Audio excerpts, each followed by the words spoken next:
বান্দাবান্দির উপরে 5 ওয়াক্তের নামাজকে ফরজ করেছেন, রোজাকে ফরজ করেছেন, কিন্তু আল্লাহ পাক তিনি নামাজ পড়েন না, তিনি রোজা রাখেন না। তাহলে তিনি কি করেন? তিনি আমার আপনার নবীর প্রতি দরুদ শরীফ পাঠ করেন। উম্মতে মুহাম্মাদির জন্য একটা শ্রেষ্ঠ ফ্যাসিলিটি, উম্মতে মুহাম্মাদি যে অবস্থাতে থাকুক না কেন, নাপাক অবস্থায় থাক আর যে অবস্থাতে থাক, যদি মুখ জবান দিয়ে একবার দরুদ শরীফ পাঠ করে আল্লাহ পাক সঙ্গে সঙ্গে কবুল করেন। অতি মূল্যবান কথা এই দরুদ শরীফ সম্পর্কে লেখক কি লিখছেন শোন। গুনগুন তোমার বলে আলাপনে, গুনগুন তোমার বলে আলাপনে, কলেজে পড়ে দরুদ নবীর নামে, কলেজে পড়ে দরুদ নবীর নামে, কবির রশে জামান নামে, মাওলা তাআলাকে দিল কুরআনে, মাওলা তাআলাকে দিল কুরআনে, দরুদ পড়ে শুরু করে পুষ্পলতা,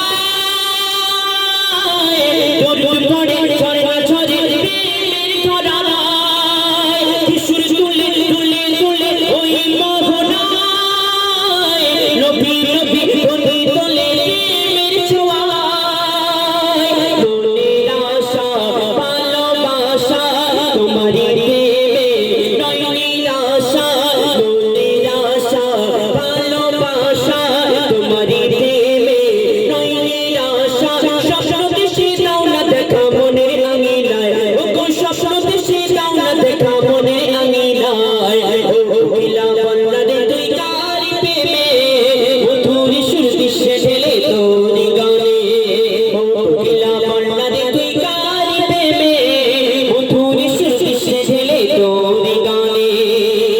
অতি মূল্যবান কথায় আমার আপনার নবী সম্পর্কে লেখক লিখছেন, আল্লাহ পাক আমার নবীকে শ্রেষ্ঠ নিখুঁত নির্ভুল নবী করে দুনিয়ার মধ্যে পাঠিয়েছেন। অতি মূল্যবান কথাই কবি লিখছেন শোন।